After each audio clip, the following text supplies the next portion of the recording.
Communalism के theme है कि रिलीजन है, रिलीजन के बेसिस पर इश्यूज, और स्पेसिफिकली हिमाचल प्रदेश है। एक तो कन्वर्जन के ऊपर चलता नहीं रहता, इश्यूज बार बार आ रहे हो, लव जिहाद आ रहा है, फर्दर एंटी कन्वर्जन लॉज कुछ किए जा रहे हैं, जैसे हिमाचल प्रदेश है, वहां पर भी हमने भी एक एंटी कन्वर्जन लॉ पास किया, इसलिए ना जैसे बिल लाया गया था। तो क्यों न्यूज में हिमाचल प्रदेश गवर्नमेंट है ना, हमने प्रपोज किया है Himachal Pradesh freedom of religion amendment bill 2022। किस चीज के लिए? कि अगर मास रिलीजियस कन्वर्जन हो रही है, धर्म परिवर्तन अगर मास लेवल पे किया जा रहा है, क्योंकि देखो फ्रीडम ऑफ रिलीजन जो है हमारा, उसमें आप अपने रिलीजन को प्रैक्टिस कर सकते हो, प्रोफेस कर सकते हो, लोगों को बता सकते हो, ठीक है, लेकिन जबरदस्ती किसी को कन्वर्ट नहीं करा सकते, ठीक है ना। तो जबरदस्ती का कन्वर्जन अलाउड नहीं है। तो यहाँ पर जो बिल है, तो यहाँ पर हिमाचल प्रदेश अमेंड कर रहा है, Himachal Pradesh freedom of religion act 2019। इसको इनेक्ट किस लिए किया गया था उस टाइम पर, कि जो फ्रीडम ऑफ रिलीजन है, तो यहाँ पर है ना, ये कन्वर्जन एक रिलीजन से दूसरे रिलीजन को प्रोहिबिट कर रहे थे, कन्वर्जन को 2019, उसमें कुछ दोबारा से अमेंडमेंट्स लाने की बात हो रही है, ठीक है, इसलिए ये न्यूज में था। क्यों ये अमेंडमेंट लाने की बात हो रही है? तो हिमाचल प्रदेश ये फ्रीडम ऑफ रिलीजन एक्ट 2019 ये प्रोहिबिट करता है कन्वर्जन एक रिलीजन से दूसरा। किन एस्पेक्ट्स पे? पहला, मिस रिप्रेजेंटेशन, ना कि अगर आप मिस रिप्रेजेंट कर रहे हो, या फोर्स से, जबरदस्ती किसी बंदे को कि आपको करना नहीं, धर्म परिवर्तन करोगे तो पिटाई हो जाएगी, या फिर अनड्यू इन्फ्लुएंस, किसी इंसान को आप अनड्यू इन्फ्लुएंस कर रहे हो, या फिर कोअर्जन, जबरदस्ती, है ना, कोअर्स करके ऐसी कैसी सिचुएशन बना दो कि उस बंदे को बदलना ही पड़ेगा अपना धर्म, या फिर उसको कुछ इंड्यूसमेंट्स दे रहे हैं कि धर्म कन्वर्ट कर दो, तुमको 1 लाख रुपए दे देंगे, या फिर कोई भी फ्रॉडलेंट मीन्स। तो इसके लिए जैसे शादी है ना, तो उसकी शादी करके फिर धर्म परिवर्तन कराना है।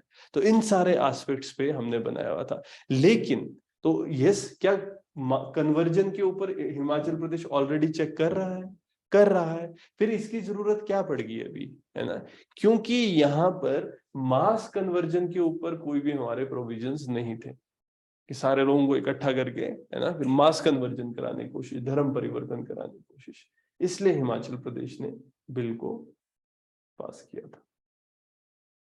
इसमें वो की प्रोविजन अगर हम देखेंगे, तो सबसे पहले मास परिवर्तन, ये मास कन्वर्जन है क्या, पहले तो इसको डिफाइन किया गया था, ठीक है। तो इसमें क्या है, 2 या 2 से ज्यादा लोगों का अगर आप जबरदस्ती कन्वर्जन करवा रहे हो, ठीक है, उस चीज पे, इसके लिए मैक्सिमम सेंटेंस अभी कितना प्रपोज्ड है कि ये एक्सटेंड किया जाएगा मैक्सिमम 10 साल, और इसमें एक अमाउंट ऑफ फाइन भी, ना पैसे के फाइन भी लगेगा, और अगर ये बंदा ना ये कॉन्ट्रावीन कर रहा है प्रोविजंस को सेक्शन 3 के, तो वहां पर फिर इसके अगेंस्ट एक्शन लिए जा सकते हैं। सेक्शन 3 क्या है हमारा फ्रीडम एक्ट का? नो पर्सन शैल कन्वर्ट और attempt to convert either directly और otherwise any person from one religion to another. कैसे?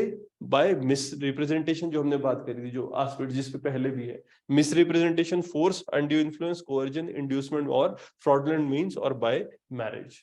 तो इन एस्पेक्ट से, और एक इसमें है जो आपका सेक्शन 3 है फ्रीडम एक्ट का, ठीक है, कि मास कन्वर्जेंस के अगेंस्ट जो हमारे प्रोविजंस रहेंगे। यहां पर कितने 10 साल तक की सजा है,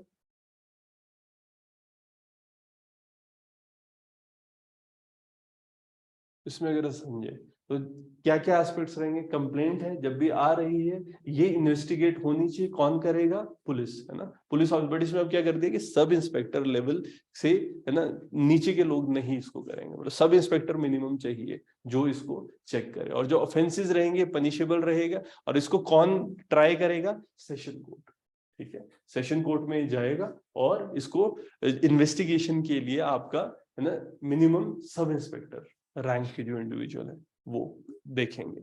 इसके अलावा अगर एक इंडिविजुअल है मैरी करता है अपने बिना धर्म को बताए, तो इसमें भी ये चीज है कि इंडिविजुअल को अगर इंफॉर्मेशन नहीं है ना, कि उसका धर्म क्या था, अब इस तरीके से दूसरे के साथ शादी कर रहे हो, और इस मैनर में, है ना, कि दूसरा जो पर्सन वो बिलीव करता है ना, कि दैट जो वो धर्म अपना रहा है, जो धर्म फॉलो करता है, वो उसका धर्म सेम है, ठीक है, तो उस टाइम पर ये पनिश्ड है, minimum imprisonment not less than 3 years और मैक्सिमम 10 साल। ये अपना धर्म पहले बताया नहीं, शादी कर ली, शादी करने के बाद धर्म बता रहे हैं और फिर उससे कन्वर्ट करवाने की कोशिश कर रहे हैं। तो ये जो इशू है, तो यहाँ पर भी 3 साल की सजा और मैक्सिमम 10 साल तक सजा दी जा सकती है। ठीक है,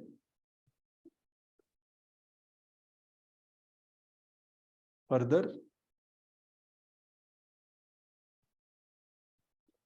है ना, रिलीजियस कन्वर्जन क्या है, अगर इसने डिफाइन करने की बात, तो रिलीजियस कन्वर्जन है ना, ये अडॉप्शन है बिलीव्स जो इंडिविजुअल जैसे आइडेंटिफाई करता है कि कोई इंडिविजुअल बोलता है मैं हिंदू हूँ, तो एक सेट ऑफ बिलीव्स है, फेथ है, जो उसे मानता है कि मैं इस भगवान को मानता हूँ। तो एक किसी भी रिलीजियस डिनोमिनेशन का है ना, अगर वो मान रहा है और दूसरों से एक्सक्लूड हो रहा है, तो कन्वर्जन में क्या हो जाएगा कि जो अपना वो जो एक फॉलो कर रहा था रिलीजियस डिनोमिनेशन को, उसको वो अबैंडन कर रहा है, छोड़ रहा है, जो एडहियर कर रहा था जो अपने एफिलिएशन को, उसको छोड़ना। जैसे क्रिश्चियन बैप्टिस्ट से या मेथोडिस्ट कैथोलिक की तरफ भी जा रहा है, या मुस्लिम शिया से सुन्नी की तरफ भी जा रहा है ये मुस्लिम्स के अंदर ही, बट एक शिया और सुन्नी 2 सेक्ट्स हैं, तो इसमें ये भी कन्वर्जन के अंडर रिलीजियस कन्वर्जन में रखा जा रहा है। इसके अलावा कुछ केसेस में रिलीजियस कन्वर्जन क्या है, ट्रांसफॉर्मेशन ऑफ रिलीजियस आइडेंटिटी, ये कुछ रिचुअल्स करते हैं, ठीक है, अलग अलग की आप वही होता है ना कि बैप्टिज्म कर रहे हैं, इंडिविजुअल को उस धर्म के अंदर ला रहे हैं, तो अगर से कुछ रिचुअल्स भी किए जा रहे हैं उनको भी इसमें देखा जाता है। अगर हम बात करें कि एंटी कन्वर्जन लॉ की क्या जरूरत है ना, क्यों मतलब इसको लाने की जरूरत पड़ी, या लानी चाहिए या नहीं लानी चाहिए, अगर इस चीज को समझे, हमारे पास ना कोई ऐसे ना राइट नहीं है, राइट टू प्रोस्टिलाइट्स, ये क्या है कि किसी भी इंडिविजुअल, जैसे हम धर्म परिवर्तन की बात करें, क्या प्रोपोगेशन का है ना, फ्रीडम ऑफ रिलीजन में आप आपका जो धर्म है आप उसको प्रोपोगेट कर सकते हो, ये फंडामेंटल राइट है इंडिविजुअल का, कि मैं जैसे प्रैक्टिस करना चाहूँ, प्रोफेस करना चाहूँ, प्रोपोगेट करना चाहूँ। लेकिन जब हम बात करते हैं ना प्रोस्टिलाइजिंग, ये क्या है, एक इंडिविजुअल को एक धर्म से दूसरे धर्म में कन्वर्ट करना, ठीक है, उसका धर्म बदलना। तो ये एस्पेक्ट अगर हम देखेंगे तो आपका फ्रीडम ऑफ कंसाइंस है, तो इंडिविजुअल आप जबरदस्ती आपका कन्वर्जन नहीं कर सकता। इसी में हम क्या कनेक्ट कर रहे हैं कि individual right to freedom of conscience and religion can not be extended, जो हम ये बात कह रहे हैं ना कि धर्म है आपका फंडामेंटल राइट है, प्रैक्टिस कर सकते हो और प्रोपोगेट भी कर सकते हो, आप अपने धर्म के बारे में लोगों को बता सकते हो, आप ये भी कर सकते हो कि आप हमारे धर्म में आ जाओ, आप कन्वर्ट करो।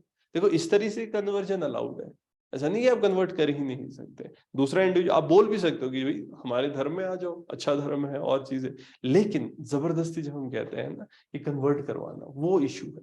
जैसे हम कहें ना राइट टू रिलीजियस फ्रीडम, ये सब लोगों को इक्वल है, और कन्वर्ट करना है ना, और इंडिविजुअल का वो पर्सनल राइट है, अगर आप चाहो आप कन्वर्ट कर सकते हो, बट वो इतना कलेक्टिव राइट नहीं है कि आप कन्वर्ट करा सकते हो।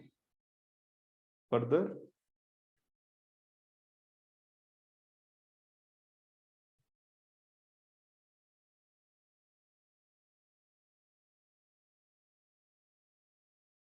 अगर हम बात करें फ्रॉडलेंट मैरिजेस हो रही है, आजकल काफी चला हुआ है ना, न्यूज में भी आप बार बार देखोगे, तो बहुत सारे इंस्टांसेस हो रहे हैं कि मैरी कर रहे हैं दूसरे रिलीजन के, ठीक है, मिसरिप्रेजेंटेशन से भी हो सकता है, छुपा के भी हो सकता है, या एक इनहेरेंट भी रहेगा, ठीक है। अगर देखो बता के हो रही है शादी, पहले से इन्फॉर्म्ड है, तो फिर उसमें बाहर से एक्शन नहीं लिया जा सकता।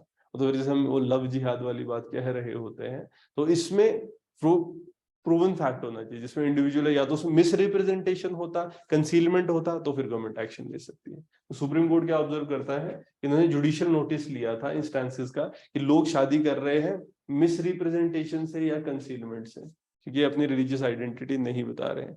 इस पे कोर्ट कह रहा है कि ये जो इंसिडेंट्स है ये इंफ्रिंजमेंट है फ्रीडम ऑफ रिलीजन के, और जो कन्वर्जन यहाँ पर हो जाएगा इस टाइम पर है ना, ये मिलिटेट कर रहा है जो हमारा सेक्युलर फैब्रिक है सोसाइटी का, उसके अगेंस्ट।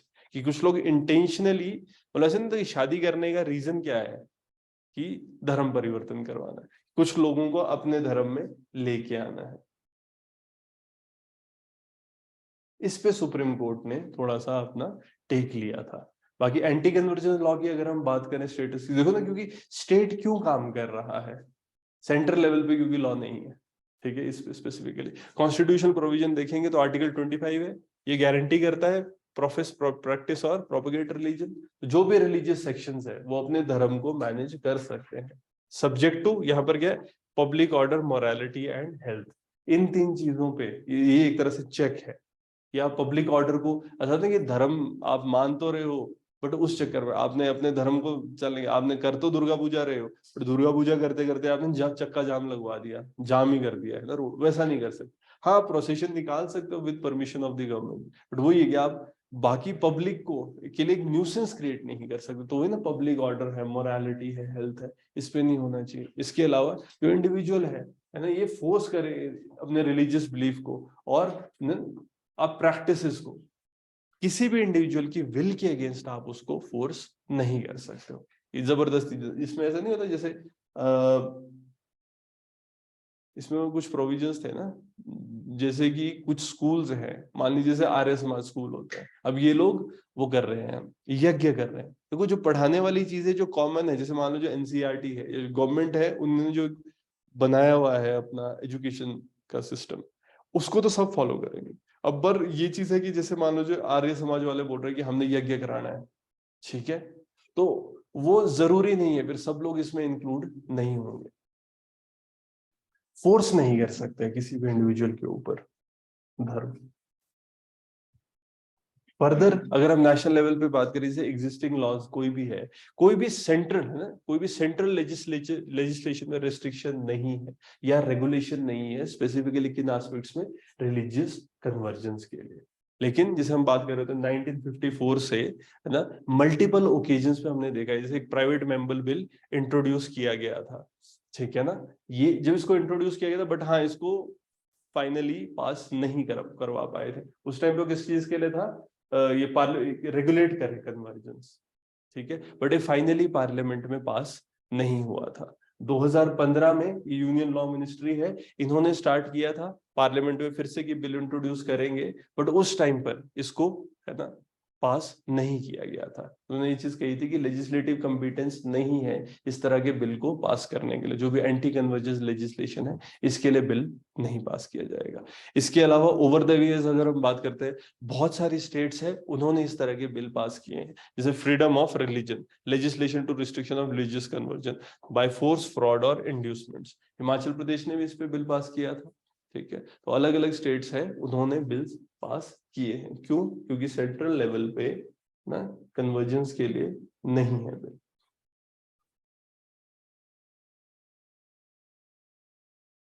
फर्दर अगर हम बात करें, है ना, इसमें इश्यूज क्या क्या है अगर हम देखें एंटी कन्वर्जेंस लॉ के साथ स्पेसिफिकली, है ना, इसमें अनसर्टेनिटी है एक तो टर्मिनोलॉजीज के बेसिस पर, कि जैसे मिस रिप्रेजेंटेशन, फोर्स, फ्रॉड, ये जो शब्द है इनको प्रॉपरली नहीं डिफाइन किया गया। जैसे इल्यूरमेंट है, फ्रॉड है, इसका मतलब क्या है, ठीक है। तो कहीं ना कहीं एम्बिग्यूअस हो जाते हैं शब्द, बहुत ब्रॉड नहीं हो जाता। मिस रिप्रेजेंटेशन जो शब्द है बहुत बड़ा शब्द हो जाएगा। इसके अलावा ये कहीं ना कहीं दूसरा एस्पेक्ट अगर हम देखें, इश्यूज क्या है कि माइनॉरिटीज के लिए कहीं ना कहीं एंटीथेटिकल हो रहा है, ठीक है। जो एंटी कन्वर्जन लॉ है, स्पेशली जब देखा जाता है जब एप्लीकेशन हो रही होती है उस टाइम पर कुछ स्पेसिफिक माइनॉरिटीज टारगेट हो जाती है। जैसे कन्वर्जन है तो यहाँ पर कन्वर्जन जो हो रहा था कुछ रिलीजियस फ्रीडम को कर्टेल तो कर ही रहा है, और दूसरा ना कुछ स्पेसिफिक हम ना कुछ धर्मों को टारगेट करने लग जाते हैं, वो एक इशू हो जाता है। जैसे ब्रॉड लैंग्वेज, ये प्रोहिबिशन है ना लेजिस्लेटिव की, ऑफिशियल्स यूज तो इसको कर रहे हैं, बट हो क्या रहा है, ऑपरेशन होने लग जाता है।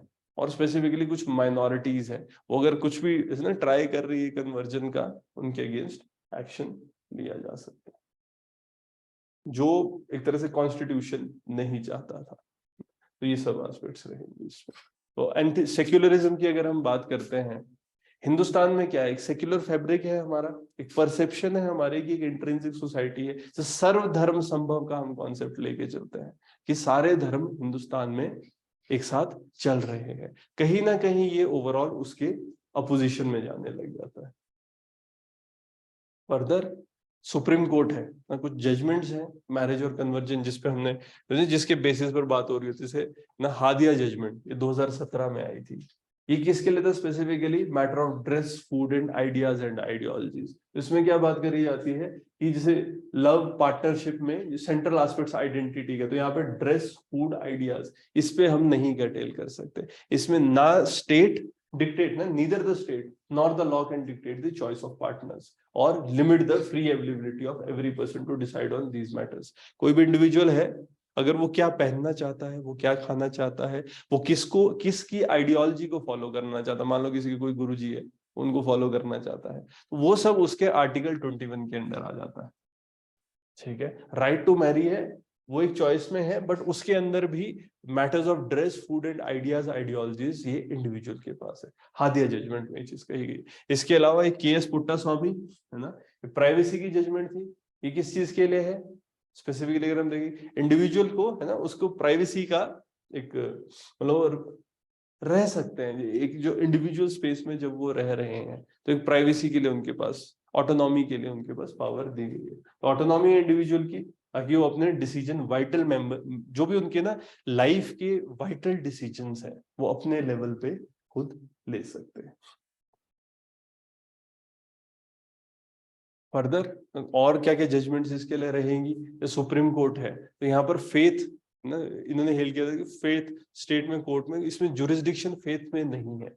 अगर कोई इंडिविजुअल एडल्ट है, उसको एक तो लाइफ पार्टनर कौन चूज करना है, तो ये इंडिविजुअल की अपनी राइट है, अपनी डिस्क्रिशन है, इसमें स्टेट का कोई जुरिस्डिक्शन नहीं है। सुप्रीम कोर्ट इसमें इन्वॉल्वमेंट नहीं ले सकता, इवन गवर्नमेंट भी इसमें इन्वॉल्वमेंट नहीं ले सकती। तो इंडिया ना एक फ्री और डेमोक्रेटिक कंट्री है, तो इंटरफेयर नहीं करता। तो इसीलिए ना जो एडल्ट का राइट टू डिसीजन है, किससे लव करना है, किससे शादी करनी है ना, उस पे कोई भी इन फ्रीडम्स पे हम एक्शन नहीं ले सकते। और जैसे इंटीमेसीज है मैरिज की, तो ये कोर जोन है प्राइवेसी का, तो प्राइवेसी के साथ इसको कनेक्ट कर दिया जाता है, इनवायलेबल है, जो चॉइस है लाइफ पार्टनर का, मैरिज है ना, ये सब इंडिविजुअल की, क्यों? क्योंकि पर्सनहुड और आइडेंटिटी से ये कनेक्ट करता है। तो इसमें पावर दी गई है जजमेंट्स में कि इंडिविजुअल अपने हिसाब से डिसीजन ले सकता है, और एब्सोल्यूट राइट है इंडिविजुअल का लाइफ पार्टनर को चूज करने का। और फेथ भी एक तरीके से ना इससे ज्यादा अफेक्ट ना हो, ये एब्सोल्यूट आपकी मर्जी है। और इसमें आप वही ना कि एंटी कन्वर्जन लॉ के बेसिस पर हम इसको नहीं देख सकते। तो ये सब एस्पेक्ट्स है जो सुप्रीम कोर्ट कर रहा है। गवर्नमेंट ने इंप्लीमेंट करी है कुछ चीजें, है ना। इसमें क्या है, ये करब नहीं कर सकते किसी भी इंडिविजुअल का फंडामेंटल राइट। स्पेसिफिकली अगर हम देखें ना, इंटीग्रेशन की जब हम बात हो रही है, हम ये बात करिए देश की इंटीग्रेशन के एस्पेक्ट्स है, एक बैलेंस बनाना। इशू कहाँ आ रहा है? फ्रीडम और मैलाफाइड कन्वर्जेंस के बीच में कैसे बैलेंस बनाया जाए। ठीक है, कहीं ना कहीं गवर्नमेंट है, लॉ तो इम्प्लीमेंट कर रही है, बट फिर भी जैसे हम कहते हैं ना, लॉज किस चीज के लिए है? फंडामेंटल राइट्स को प्रोटेक्ट करने के लिए। बट वो जो एक बैलेंस होता है ना, कि फंडामेंटल राइट को प्रोटेक्ट करना और एक मैलाफाइड कन्वर्जेंस को रोकना, इन दोनों के बीच में बैलेंस बनाना, है ना, इसके लिए अभी भी जरूरी है काम करना।